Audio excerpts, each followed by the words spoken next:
Richard Thornton pointed at the 10-year-old boy. "Open this safe or your black mother is fired. Right now." The maid stepped forward, voice shaking. "Mr. Thornton, please, he's just a child." "Shut your mouth, Lorraine." Thornton didn't look at her. "I don't take orders from the help, especially not from your kind." 50 billionaires watched, 50 phones recording. Thornton swirled his champagne, grinning. $200 million in that safe. Every locksmith in America failed. But sure, let's see what a little black maid's son can do. Laughter. Cold. Cruel.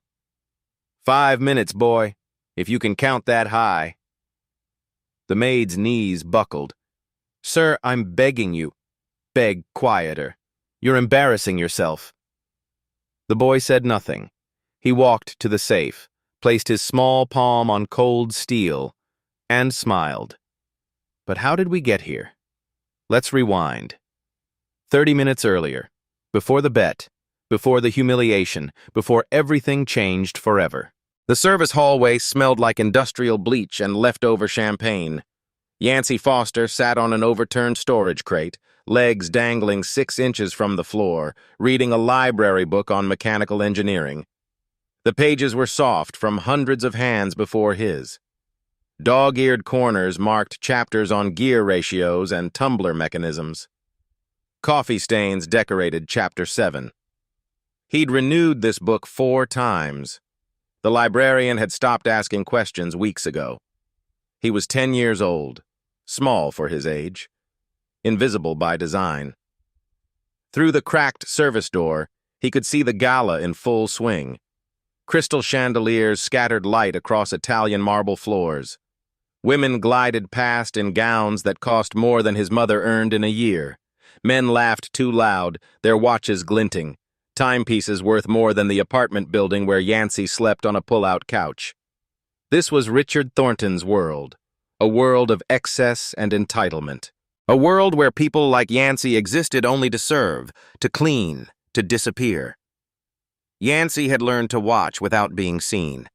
It was a survival skill.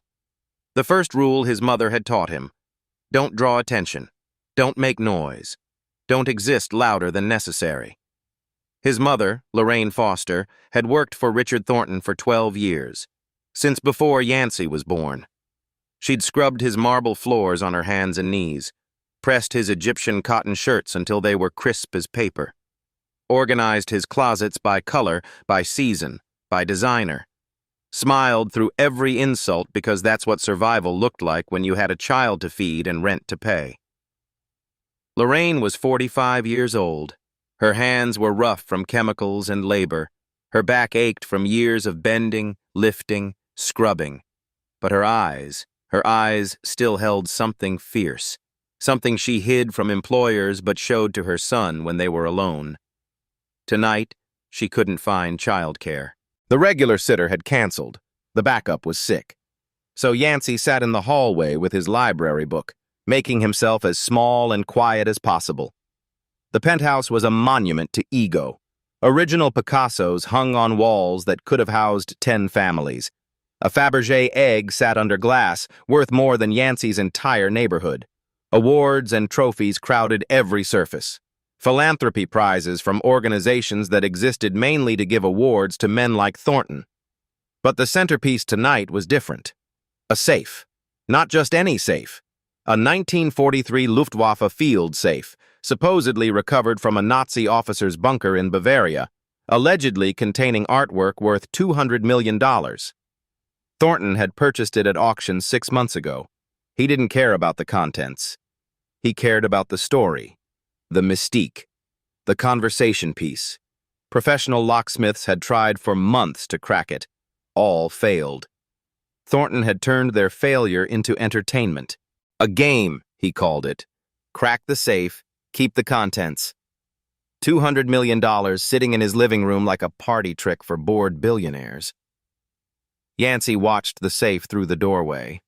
His pulse quickened. He recognized it. Not from being here. From research. Months and months of research. YouTube videos explaining lock mechanisms. online forums where enthusiasts traded secrets, a German engineering archive that his teacher, Mrs. Collins, had helped him translate word by painstaking word. He knew this safe's weakness. The 1943 Luftwaffe model had an acoustic vulnerability. The tumblers resonated at specific frequencies when properly aligned. You didn't need to guess the combination. You needed to listen, to feel the vibrations through your fingertips, to hear what the metal was trying to tell you. But knowing wasn't the same as doing. And Yancey had learned, painfully, repeatedly, that boys who looked like him weren't supposed to know things that men like Thornton couldn't figure out. Yancey, his mother's voice, tight with familiar worry. Lorraine appeared in the doorway, uniform crisp, eyes heavy with exhaustion. 45 years of survival carved into the lines of her face. Baby, you need to stay hidden. I mean it. I know, Mama. Don't let anyone see you. Don't talk to anyone. She knelt, straightening his second-hand collar with practiced hands. We need this job. You understand? Yancey wanted to say something, that she deserved better, that no job was worth the way Thornton looked through her like she was furniture, that one day things would be different. But some truths cost too much to speak out loud. I'll be quiet, he said instead. Lorraine kissed his forehead. Her lips were warm. That's my good boy. She disappeared back into the gala, carrying a silver tray of champagne flutes, wearing her smile like armor nobody could see through. Yancey returned to his book, but his eyes kept drifting to the safe. The collision happened fast. A drunk guest, face flushed red, laughing at his own joke, stumbled backward. His elbow caught Yancey's shoulder. His wine glass tipped. Red wine exploded across Yancey's shirt like a wound. What the hell? The guest stared down. Yancey stared up. There's a kid back here? Heads turned. Conversations paused.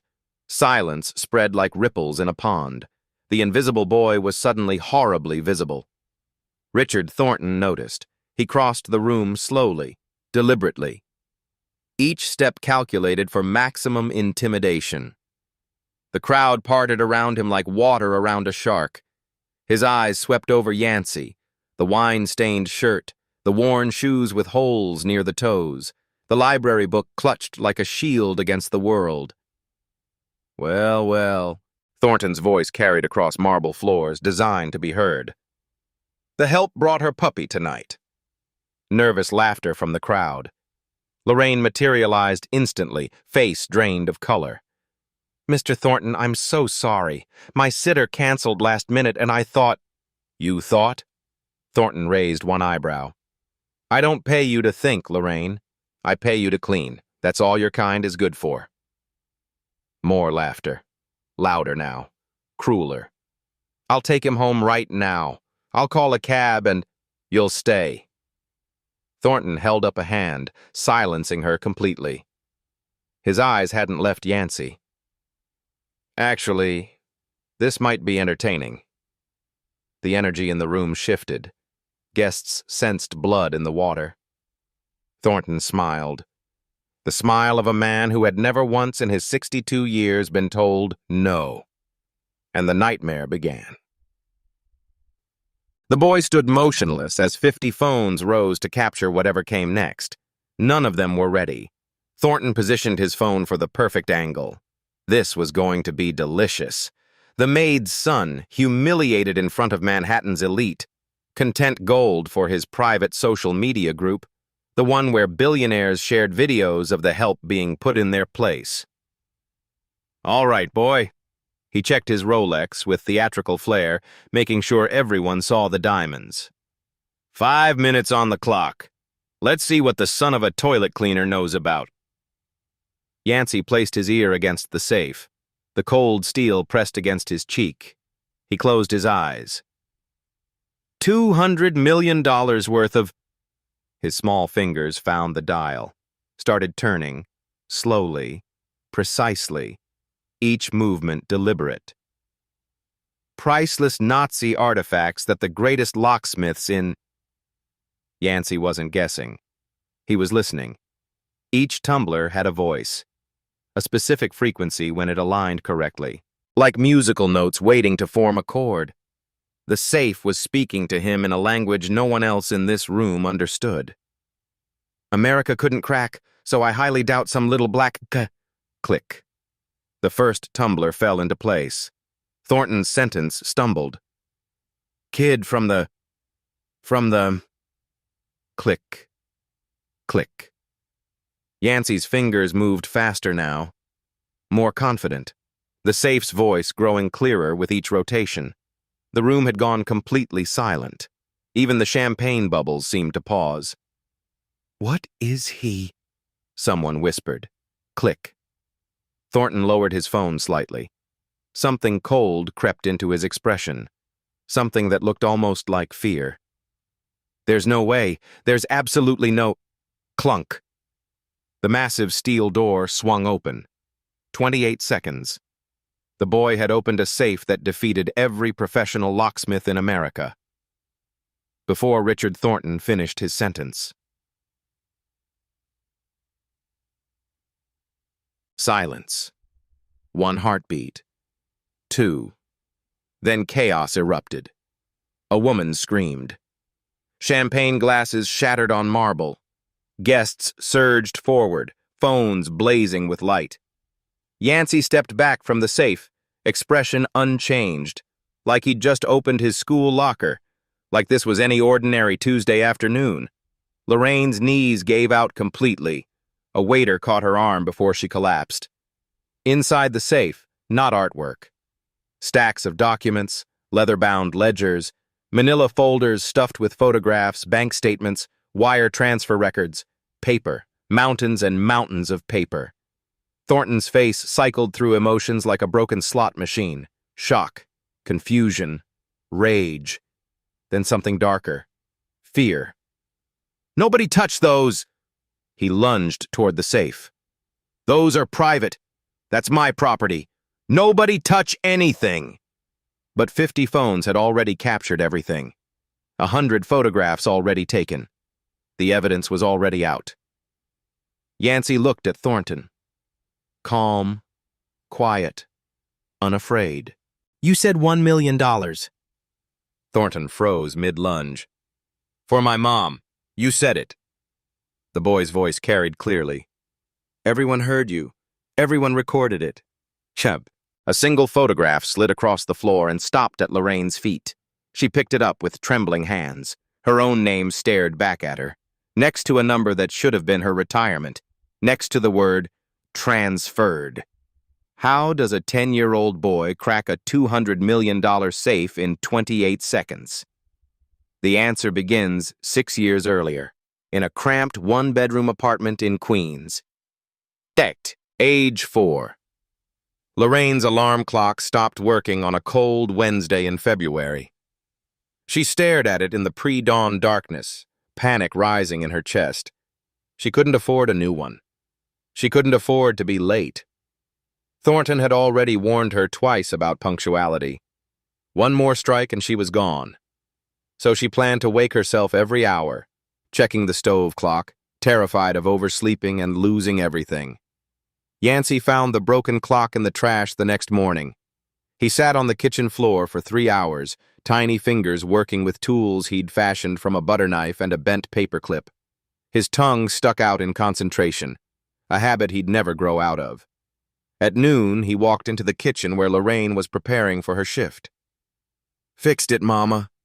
He held up the clock. It was ticking. Perfectly.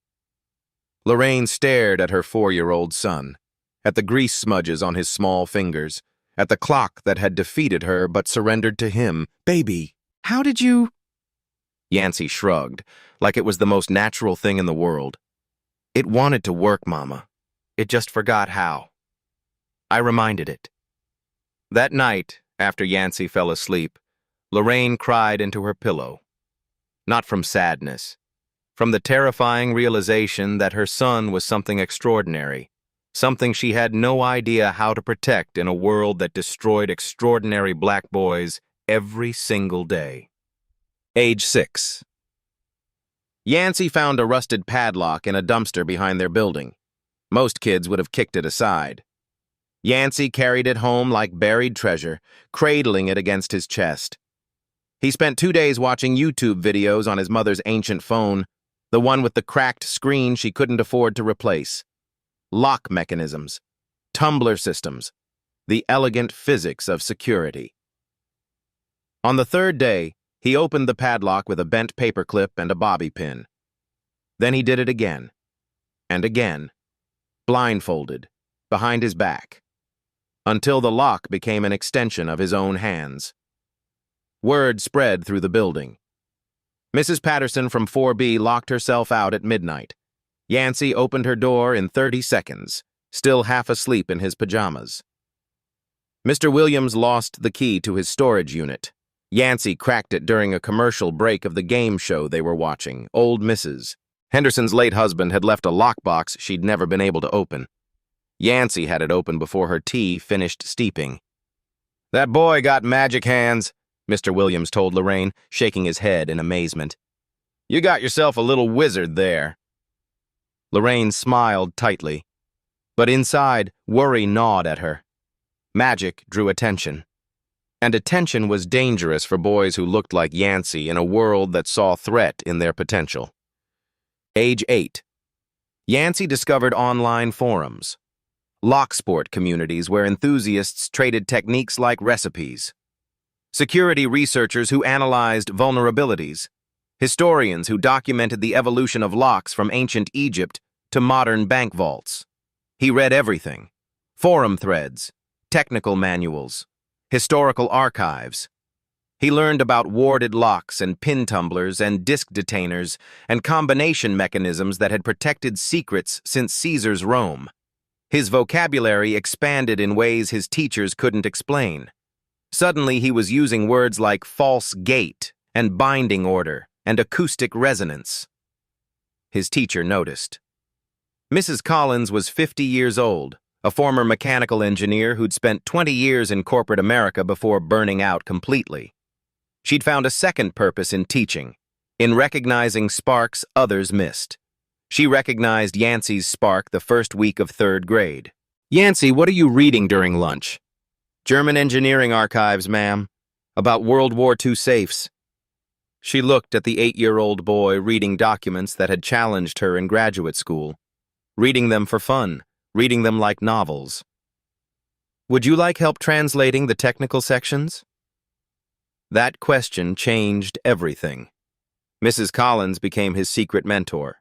She gave him engineering textbooks from her own collection, journals from university libraries, access to research databases through her old credentials that hadn't been deactivated. She called him "my little locksmith" and meant it as the highest honor she could bestow. "You have a gift, Yancey," she told him once after he'd solved a puzzle that stumped her for an hour. "A rare and beautiful gift. Don't let anyone tell you it's not yours to use." Age 9. Yancey saw the news coverage on a borrowed tablet at the public library. Richard Thornton, Manhattan billionaire, had purchased a legendary Nazi safe at auction. $200 million in supposed contents, reporters breathlessly announced. Every locksmith in America had tried to crack it. All had failed. The camera zoomed in on the safe, a 1943 Luftwaffe field model. Yancey's heart stopped. He knew this safe. He'd studied this exact mechanism for months. The acoustic vulnerability in the tumbler system, the specific resonance frequency, the listening technique required to exploit it. He ran home so fast he forgot his library card. "Mama," he said that night, breathless with excitement, "I could open that safe. The one on TV. Mr. Thornton's safe. I know how." Lorraine looked up from the bills she was sorting, deciding which ones could wait another month and which ones couldn't. "Baby, that's Mr. Thornton's safe. The man I work for, the man who pays our rent." "I know, but, well, don't go getting any ideas." She ruffled his hair, trying to gentle the rejection. "Focus on school. That safe isn't our business." Yancey nodded, obeyed, said nothing more. But he kept researching, building his knowledge, refining his technique, waiting for a moment that might never come. Bad. Age 10. 3 months before the gala. Mrs. Collins helped him find the original blueprints. A German engineering archive, digitized by a university in Munich and buried in academic databases. Complete schematics for the 1943 Luftwaffe field safe, including manufacturing specifications and design vulnerabilities. Yancey studied them like sacred texts. He practiced on similar mechanisms. Old safes from pawn shops purchased with birthday money. Vintage locks from estate sales where no one noticed a small black boy browsing the tables. Anything with tumblers and acoustic properties. 32 seconds became 28, then 25, then 21. He didn't know when he'd get the chance to try the real thing. But if the moment ever came, he'd be ready. Present. The penthouse. Chaos. Documents scattered across Thornton's marble floor like autumn leaves in a hurricane. Security guards scrambled to gather them. Guests kept photographing everything. It was like trying to catch water with bare hands. The more they grabbed, the more slipped through. Yancey stood motionless, watching the chaos he'd unleashed. He hadn't known what was in the safe. He'd just wanted to win the bet, save his mother's job, prove for once in his invisible life that being overlooked didn't mean being worthless. But now, oh my God, a woman in diamonds held a document, face white as bleached bone. "Richard, this is my pension fund." Her voice cracked with horror. "These are transactions from my pension fund, money that was supposed to be safe." Thornton moved toward her, hands raised. "Eleanor, that's clearly a forgery." "This is my signature." She thrust the page toward him. "I never authorized this transfer. I never—" "Richard." A man in a three-piece suit stepped forward, holding another document with shaking hands. "This is the foundation account. The Children's Hospital Foundation we started together. There's nothing left. It's all gone." More voices now, rising like a wave. "My retirement fund. The charity auction proceeds. He told me this was safely invested. 20 years of savings." Yancey looked at the documents carpeting the floor. He didn't understand all the numbers and legal language, but he understood enough. Names, accounts, transfers, years, decades of theft hidden in a safe that was never supposed to be opened. Lorraine was on her knees, not from collapse this time. She'd lowered herself deliberately to pick up a single page that had landed near her feet. Her name, her employee account, 12 years of automatic deductions, gone. Every penny of her retirement savings, gone. "Mom?" Yancey knelt beside her. Lorraine looked at her son with something he'd never seen before. Not fear, not sadness. Rage. Cold, pure, righteous rage. 12 years, she whispered. 12 years I worked for this man, and he stole everything. The chaos deepened around them. Thornton's security tried to confiscate phones. Guests refused, threatening lawsuits. Lawyers were being called. Police were being called. News networks were being called. Everyone was calling everyone. In the middle of the maelstrom, a woman approached Yancey. She was 40, sharp-eyed, dressed expensively enough to blend in, but not so expensively that she belonged. Her phone was already recording. "Kid?" She crouched to his level. "Do you have any idea what you just did?" Yancey looked at her steadily. "I opened a safe." "No." The woman's smile was grim, knowing. "You opened Pandora's box, and there's no closing it now." She extended her hand. "Diana Shaw, investigative journalist. I've been trying to nail Richard Thornton for 5 years. She glanced at the chaos around them. Never could find proof. Until tonight. Diana was already uploading footage to secure servers. already composing tweets, already tagging every news organization in her contacts. The story wasn't just out, it was everywhere. Thornton found them. His face had transformed. The smug confidence was gone, replaced by something cornered and feral and dangerous. "You!" He jabbed a finger at Lorraine. "Control your son! Now!" Lorraine rose slowly, still holding the document with her stolen retirement. "Control him?" Her voice was ice. "You stole my money. You stole from everyone in this room." "That's a lie. Those documents are forgeries. I'm holding the proof, Mr. Thornton." She held up the page. "My name, my money, your signature." Thornton stepped closer, towering over her. "Listen carefully, Lorraine. You're nobody. You clean toilets. You think anyone's going to believe the word of a... Don't." Yancey stepped between them, small, 10 years old, barely reaching Thornton's chest. But something in his eyes, something hard and unafraid, made the billionaire pause. "You made a bet," Yancey said quietly.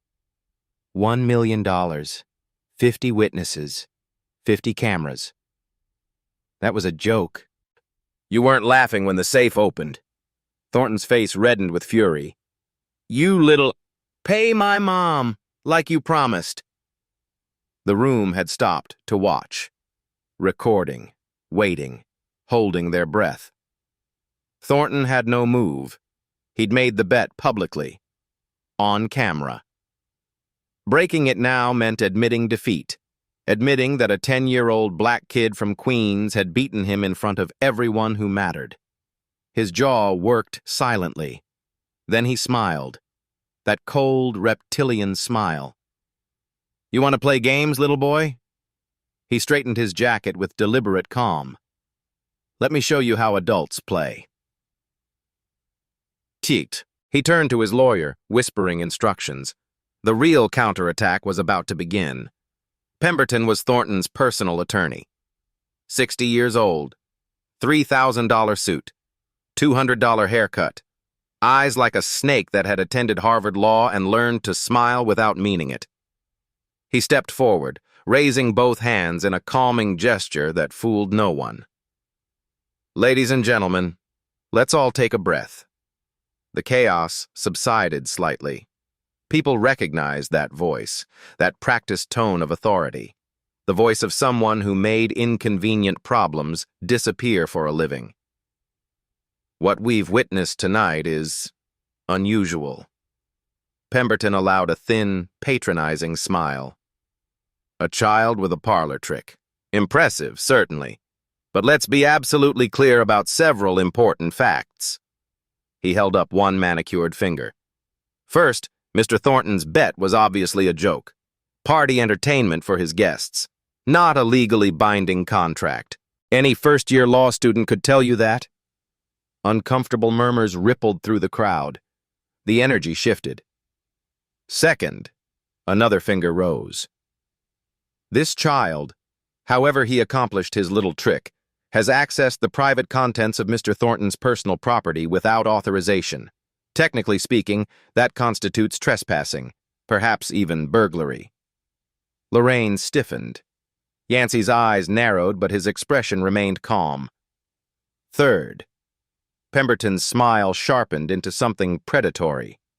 "Any documents removed from this residence tonight, photographed or otherwise distributed, will be considered stolen property. Mr. Thornton's legal team will pursue maximum damages, and I do mean maximum, against every single person involved." Phones lowered around the room. Fear rippled visibly through the crowd. Thornton stepped forward, confidence restored, feeding off the shifting momentum. "And now, to the matter of your continued employment, Lorraine." He pulled out his own phone, made a theatrical show of scrolling through it. "Interesting thing about your work visa. Seems there's a technicality. A paperwork error from 8 years ago that was never properly resolved." He looked up, eyes cold as Arctic ice. One phone call to immigration, and you're on a plane back to wherever you came from. Your son gets processed into the foster care system. Lorraine's face went gray. Separated, of course, Thornton added with mock sympathy. They always separate families. Tragic, really. The silence in the room was suffocating. So here's my real offer. Thornton clasped his hands together like a generous benefactor. The boy apologizes, publicly, right now. Admits he somehow staged this entire spectacle, planted those documents to frame an innocent man. He gestured expansively at the crowd. Everyone deletes their footage. We all forget this unfortunate little evening ever happened. Pause. Dramatic. Calculated. And in exchange, I'll graciously let your mother keep her visa, her dignity, her pathetic little life in my service. Silence stretched like a wire about to snap. Yancey looked at his mother, at the terror flooding her eyes. 12 years of careful invisibility, of bowing and scraping and swallowing her pride, all shattered in one night by his hands. Lorraine knelt, gripping his shoulders with trembling fingers. Just apologize, baby. Her voice cracked like thin ice. Please, it's not worth it. We'll figure something out. We always figure something out. Mama?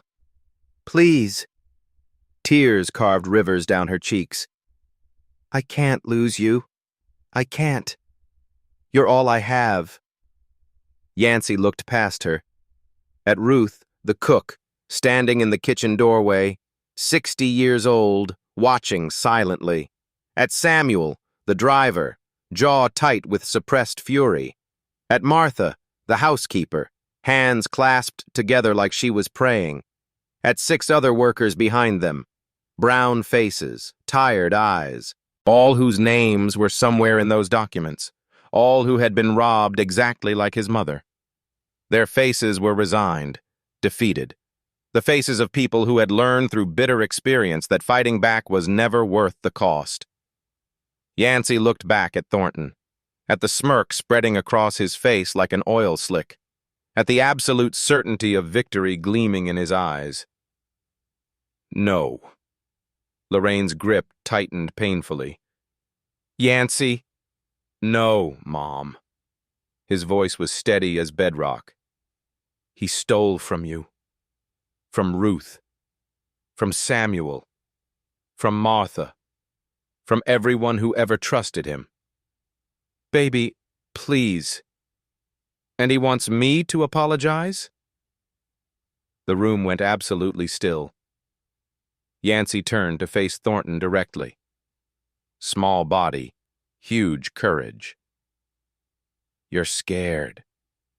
Thornton's smirk flickered. That's why you're threatening a kid and his mom instead of calling the police yourself. Watch your mouth, boy. If those documents were fake, you'd want an investigation. But you don't, because you know exactly what's in them. I said watch your... You're a bully! Yancey's voice rose, carrying across the marble penthouse. I've dealt with bullies my whole life. They're only scary until someone decides to stand up. Movement from the kitchen doorway. Ruth stepped out first. Slow, deliberate. Then Samuel, then Martha, then 6 more workers. People who had served in this penthouse for years. People who had bowed and scraped and swallowed their pride because they believed they had no other choice. They formed a line behind Yancey, a wall of the invisible finally choosing to be seen. Ruth spoke first, voice shaking but unbroken. 12 years. She looked directly at Thornton. 12 years you stole from me too. 12 years I kept quiet. She straightened her spine. I'm done. Sirens wailed in the distance, growing closer. Someone had called the authorities, and for the first time in his life, Richard Thornton had no idea what to do. The next few minutes compressed chaos into crystal clarity. Diana's footage went live before the elevator doors opened. The hashtag #ThorntonExposed appeared on Twitter at 9:47 p.m. By 9:52, it was trending in New York City. By 9:58, it was trending in all 50 states. By 10:04, it was trending globally. News vans materialized on the street below like vultures sensing carrion. Thornton's PR team arrived in a panic. Then his secondary lawyers. Then his crisis management consultants, specialists who charged $5,000 an hour to make problems disappear. None of them could make this problem disappear.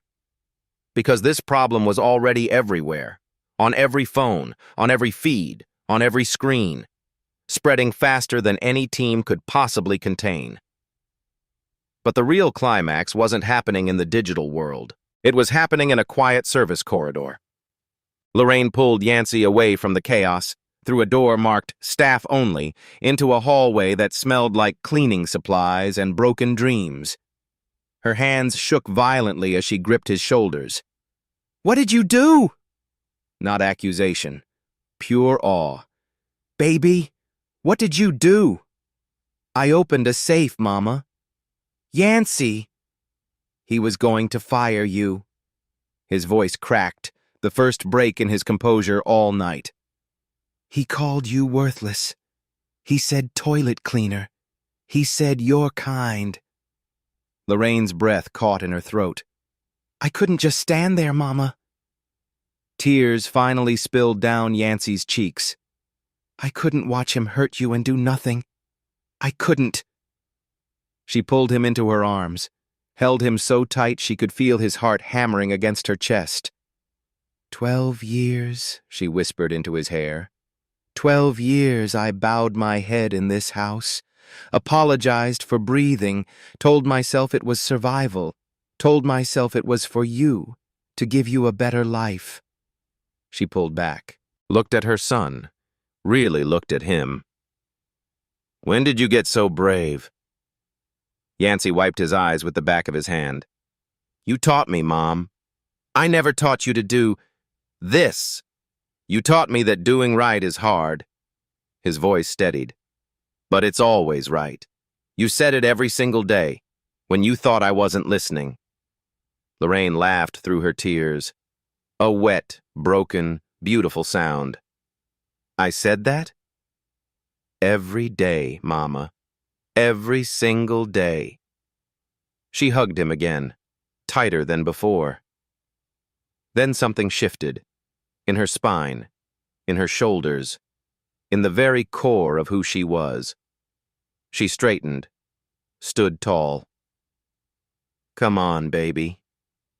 She took his hand firmly. "We're not done yet." They walked back into the main room together. Mother and son, hand in hand. Lorraine didn't look at the chaos, didn't look at the cameras or the lawyers or the panicking PR team. She looked at Richard Thornton, and she began to speak. "My name is Lorraine Foster." Her voice carried, clear and strong. Conversations stopped mid-sentence. "I have cleaned this man's toilets for 12 years. Diana's camera swung toward her. Other phones followed like flowers turning toward the sun.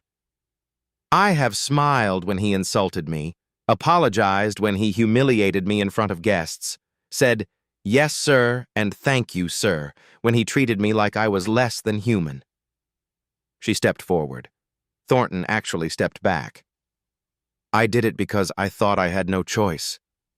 Because I thought being invisible was the only way to survive in a world that wasn't made for people like me.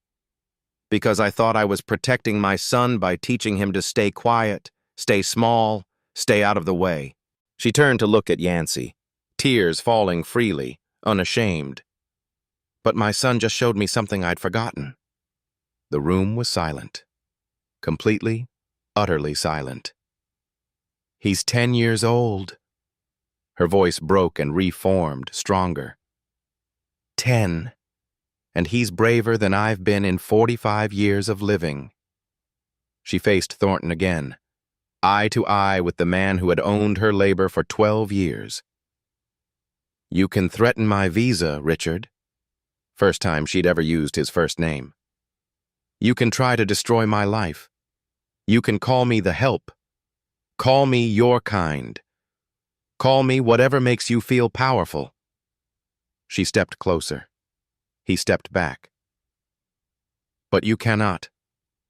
You will never make me apologize for raising a son who knows the difference between right and wrong. Her voice rose to fill every corner of the penthouse. That is something your money will never, ever buy.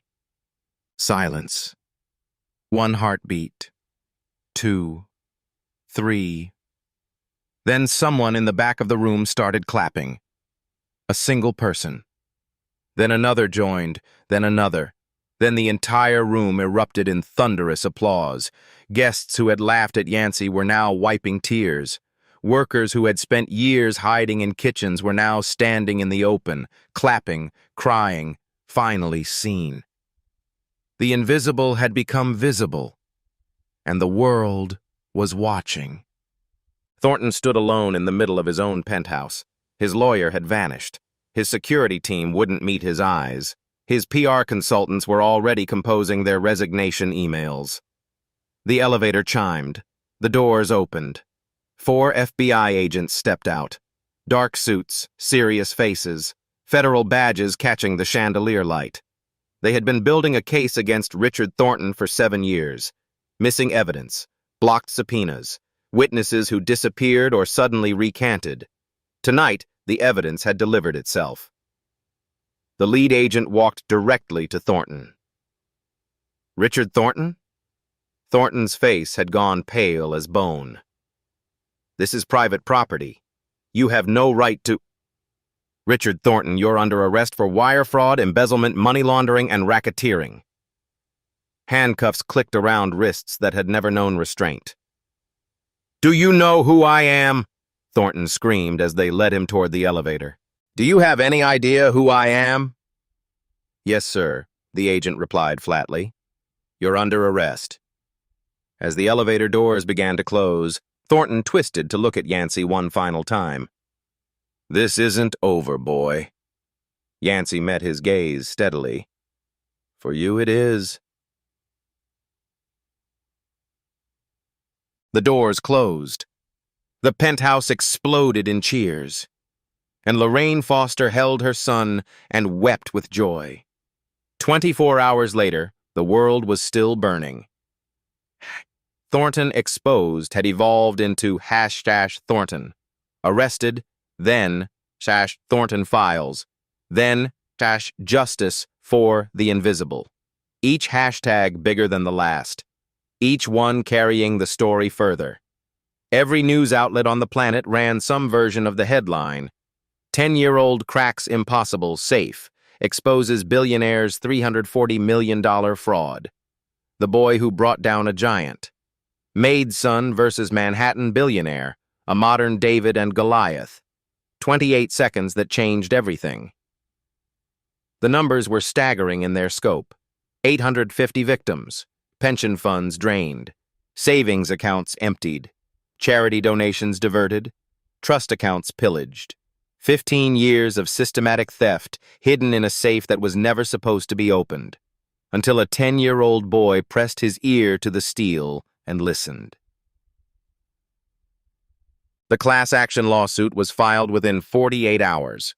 47 pages of charges, 850 plaintiffs, $340 million in documented theft. Thornton's assets were frozen by federal order, his bank accounts seized, his properties padlocked, his art collection inventoried for eventual auction. Victims would be compensated from the wreckage of his empire. Every last penny accounted for. Ruth received the call on a Wednesday afternoon. She was sitting in Lorraine's tiny kitchen, drinking coffee from a chipped mug, when her phone rang. Mrs. Washington? This is the Federal Victims Compensation Fund. I'm calling to inform you that your pension will be fully restored, plus interest, plus damages. Ruth hung up the phone, sat very still for a long moment, then put her head down on the kitchen table and wept. Lorraine held her hand through all of it, said nothing, just held on. Some moments don't need words. Yancey became famous entirely against his will. Every news outlet in the country wanted an interview. Book deals arrived daily, six-figure advances for a story he didn't want to tell. Movie producers called with offers that made Lorraine's head spin. A reality TV network pitched a show called Little Locksmith that made Yancey physically cringe. He turned everything down. Through Mrs. Collins, he released a single written statement. "I'm just a kid who likes puzzles. I didn't do this to be famous. I did it because Mr. Thornton bet my mom's job, and that wasn't fair. My mom always taught me to stand up when something isn't fair. That's it. That's the whole story. Can I please just go back to school now?" The internet fell completely in love. Hashtag Yancey Foster trended for 6 days straight. Fan art appeared, tribute videos, a song by an indie artist that got 10 million streams. Yancey just wanted to finish his library book. Thornton's fall was absolute and total. Denied bail, the judge cited extreme flight risk and extensive overseas assets. Board of directors removed him unanimously from his own company. Liability too severe. Wife of 12 years filed for divorce within the week. Self-preservation. 3 business partners resigned quietly. 2 more were placed under investigation. 1 turned state's witness in exchange for immunity, providing testimony that guaranteed Thornton would die in prison. The safe that was supposed to showcase his power had become the instrument of his complete destruction. Lorraine's story spread even further than her son's. Immigration lawyers flooded her inbox with pro bono offers. Media outlets requested interviews. Companies offered jobs, high-paying positions with excellent benefits, transparently hoping the PR boost would wash away their own sins. She turned every single one down. "I'm done working for people who only see my value when it benefits them," she told one persistent reporter. "I spent 12 years being invisible. Now I want to help others be seen." She announced the creation of a support network for domestic workers, a hotline for reporting wage theft, a legal fund for immigration issues, an advocacy organization for the invisible workforce that kept America running, funded by a portion of the class action settlement she was owed. 1 week after the gala, a letter arrived at their apartment. No return address. Inside, a check for $1 million. Signed by Richard Thornton. Dated the night of the gala. Time-stamped before his arrest. He had written it after all. He just never planned to actually give it. Lorraine stared at the check for a very long time. Then she endorsed it over to the Victims' Compensation Fund. Every single penny. "You could have kept it," Yancey said. "He owed you that money." Lorraine smiled softly. "He did, but I don't need his money to know what I'm worth." She kissed her son's forehead. "You taught me that." 3 months later, life had transformed completely, and somehow, in the ways that mattered most, stayed exactly the same. Lorraine. The apartment in Brooklyn wasn't large by any standard. 2 small bedrooms, a kitchen that real estate agents would charitably call efficient, a bathroom where you could touch both walls simultaneously, a balcony barely wide enough for 2 folding chairs. But it was theirs, purchased outright with settlement money. No mortgage, no landlord, no one who could ever tell them to leave. Lorraine stood in the empty living room the day they got the keys, running her palm along the freshly painted wall like she couldn't quite believe it was solid. "Mama?" Yancey appeared in the doorway, carrying a box of books. "You okay?" "I'm good, baby." She wiped her eyes quickly. "Just processing." "Processing what?" "The fact that no one can ever kick us out of here." She laughed, still surprised by the truth of it. "This is ours. Really, actually ours." The Domestic Workers Support Network launched 2 weeks after they moved in. Small office in a converted storefront.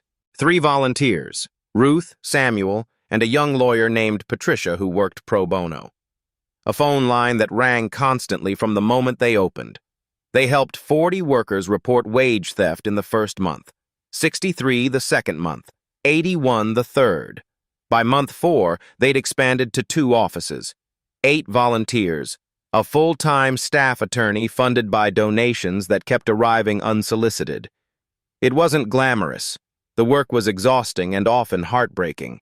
But it was good. Genuinely, tangibly good. Lorraine still cleaned houses, but only for clients she chose personally. People who paid fairly. People who said please and thank you. People who learned her name on the first day and never forgot it. On her own terms. Finally. Yancey. School was complicated in ways Yancey hadn't anticipated. Mrs. Collins had implemented a strict no Thornton questions policy in her classroom. Violators received extra homework. Repeat violators received extra homework and a phone call home. The policy proved remarkably effective, but the other kids still knew. Some treated Yancey with obvious awe, asking him to sign their notebooks, following him at lunch. Some treated him with jealousy, muttering that he thought he was special now, too good for regular kids. Some treated him with suspicion, watching him like he might crack open their lockers and expose their secrets too. Yancey didn't want any of it. He just wanted to be normal, to be invisible again. But by choice this time. He started a club. Mechanical puzzles for beginners. Tuesdays and Thursdays after school. Room 104. 5 kids showed up the first week. 3 out of genuine interest, 2 hoping for fame adjacency. 8 kids the second week, then 12, then 15. They took apart old clocks and learned how gears transferred motion. They picked locks from the hardware store and discussed the physics of security. They built simple mechanisms from scrap parts and discovered that complicated things were really just simple things working together. Mrs. Collins supervised, but never interfered. Teaching someone else, she told Yancey after one session, is the best way to discover what you actually understand. Yancey's YouTube channel had exploded in ways he hadn't intended. Over 200,000 subscribers for anonymous videos about lock mechanisms and mechanical puzzles. He never showed his face on camera, never mentioned his name, never referenced Thornton or the safe. Just pure knowledge, freely shared. The ad revenue went directly to his mother's network. Every single penny. Thornton. The trial proceeded with agonizing thoroughness. Evidence overwhelming. Witnesses devastating. Defense strategies crumbling one after another. In pre-trial hearings, Thornton tried everything. The documents were planted by enemies. His accountants had deceived him. His employees had conspired against him.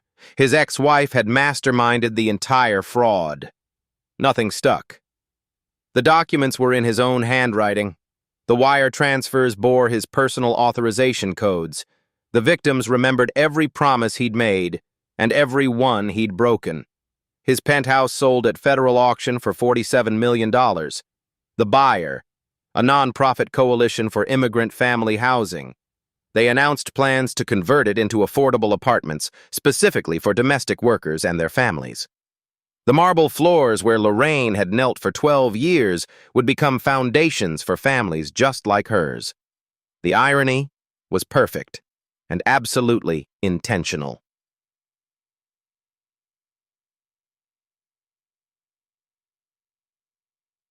The workers. Ruth retired 3 weeks after the settlement checks arrived. Full pension restored, plus back interest, plus damages, plus a formal apology from the federal prosecutor that she framed and hung above her kitchen table. She visited Lorraine every Sunday morning for coffee. They sat on the tiny Brooklyn balcony, watching the city wake up below them, talking about everything and nothing. "Never thought I'd see the day," Ruth said one morning. "What day?" "The day I could stop being scared." She sipped her coffee. "Didn't think that day existed for people like us." Samuel opened a driving school in Queens. Second Chance Motors, specializing in teaching other immigrants to navigate American roads, American laws, American systems. Above his desk hung a framed photograph, Thornton's penthouse, the day it was converted into affordable housing. Samuel had personally driven the first family to their new home. Martha went back to school at 58 years old. Nursing program. Night classes after her day shifts. Homework at kitchen tables until midnight. Her first exam, A+. Turns out, she told Lorraine over the phone, laughing, 40 years of cleaning up after rich people teaches you a lot about anatomy and hygiene. The evening. 3 months after the gala, Lorraine and Yancey sat on their balcony. City lights glittered below like earthbound stars. The real stars were invisible above. Too much light pollution to see. But they could see the moon. That was enough. Lorraine broke the comfortable silence. Yancey, I need to tell you something I should have said weeks ago. He looked up from the puzzle in his hands, a miniature safe mechanism he'd built entirely from scrap metal. All those years at Thornton's house. She stared at her hands, at the calluses that would never fully fade. I told myself I was being strong, surviving, protecting you. You were, Mama. No. She shook her head slowly. I was scared. So scared of losing everything that I forgot I deserved anything. Silence. Comfortable. Safe. You taught me something that night, baby. I just opened a safe. You taught me to stand up straight. She looked at him, eyes glistening. A 10-year-old boy reminded his mother how to stand up straight. I learned it from watching you. Yancey's voice was quiet. Every day for 10 years. You just forgot you were teaching me. Lorraine pulled him into a hug that said everything words couldn't. Later that night, Yancey gave her a small box. Inside, a handmade charm bracelet, delicate silver chain. Each charm was a tiny lock, crafted from scrap metal, polished until they gleamed like jewels. What's this? Lorraine's voice was thick with emotion. Every lock I ever opened before the safe. All the ones nobody saw. She counted them. 15 tiny locks. Each one taught me something, Mama. And every single time I practiced, I thought about you. About me? How you taught me patience. How you taught me to look closer. How you taught me to never, ever give up. Lorraine put the bracelet on with trembling fingers. It's beautiful. It's you, Sad. Mom? Yes, baby? I think I want to be an engineer someday.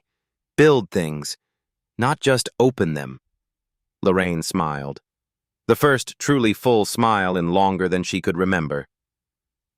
Then that's exactly what you'll do. 1 year later. The verdict. Richard Thornton stood in a federal courtroom as the verdict was read. Guilty. All counts. Wire fraud, embezzlement, money laundering, racketeering, conspiracy to commit fraud, tax evasion, witness tampering, 28 years in federal prison, the exact same number of seconds it had taken a 10-year-old boy to destroy his empire.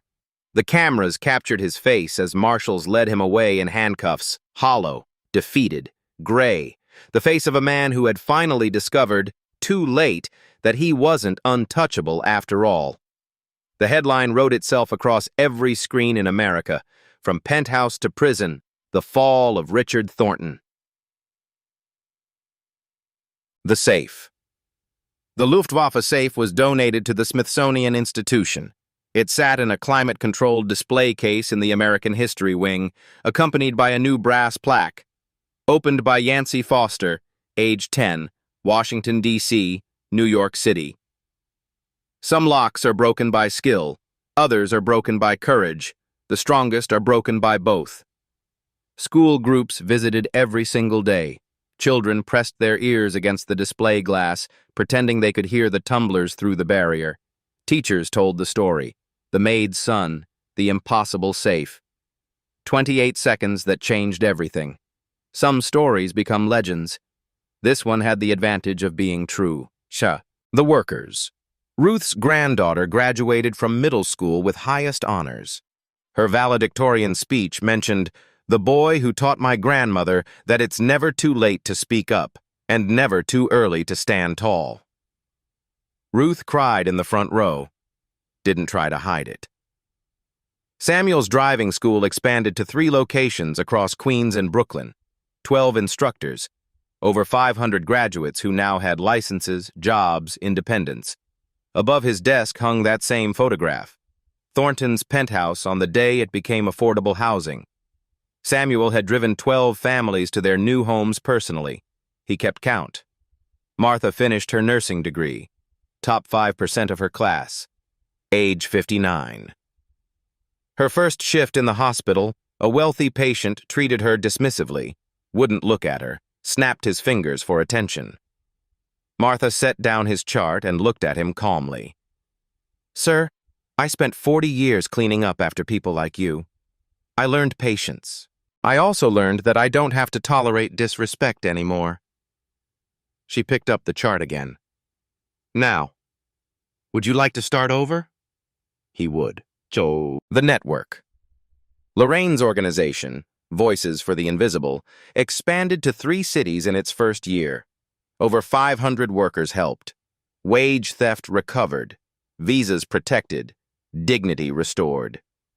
She wasn't famous in any conventional sense. No magazine covers, no television interviews, no speaking tours. She was just effective. Relentlessly, quietly effective. That was more than enough. Mrs. Collins. She retired at the end of the school year. At her farewell party, surrounded by 30 years of former students, she told the story of the little locksmith one final time. "I've taught hundreds of children," she said, holding a glass of sparkling cider. "But only a few taught me something." She looked at Yancey in the crowd. The best teaching isn't giving answers. It's showing students they're allowed to ask questions, and then getting out of their way. She didn't cry. She beamed. Yancey, 11 years old now, taller, voice slightly deeper, same quiet intensity in his eyes. He stood at the regional science fair, presenting his project, a security system designed to protect domestic workers, an app that documented work conditions, hours, pay, and treatment. If employers violated agreements, evidence was automatically encrypted and saved to secure cloud storage. Simple, elegant, practical.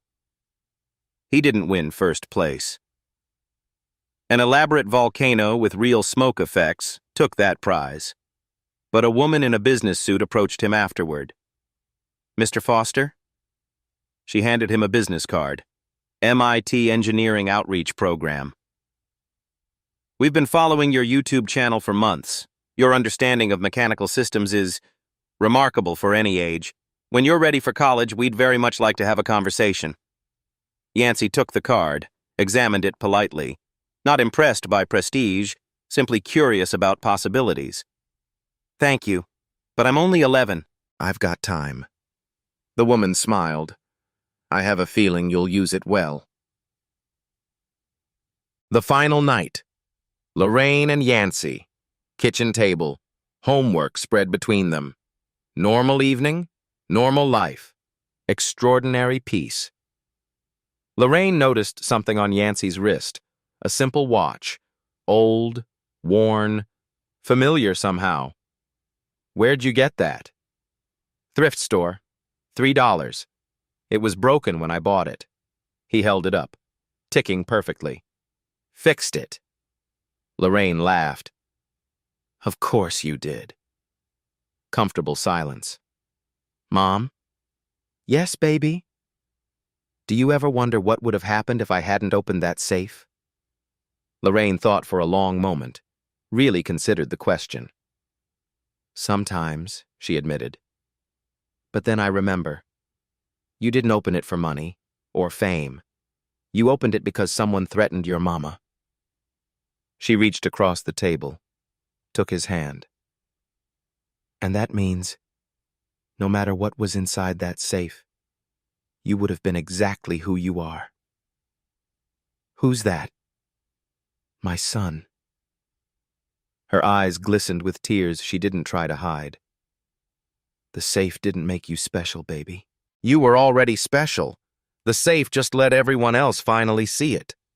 Yancey smiled, rare, real, true. Richard Thornton believed power meant owning what others couldn't touch. He spent decades collecting money, secrets, silence, fear. He never understood the truth. The most valuable things aren't locked in safes. They're in the patience of a mother who shows up every single day. In library books read until the pages fall apart. In small hands that learned to listen, then learned to act. $200 million couldn't buy Richard Thornton respect. 28 seconds and one small voice cost him everything. Because some doors aren't opened by those who hold the keys. They're opened by those who were never supposed to try. And sometimes, the smallest hands open the biggest doors. Yancey's hand, small, capable, steady, reaching to turn off the kitchen light. In the last moment before darkness, Lorraine's charm bracelet catches a final ray of light. 15 tiny locks, gleaming. Chapter. What would you do if someone threatened everything you loved? Drop your story in the comments below.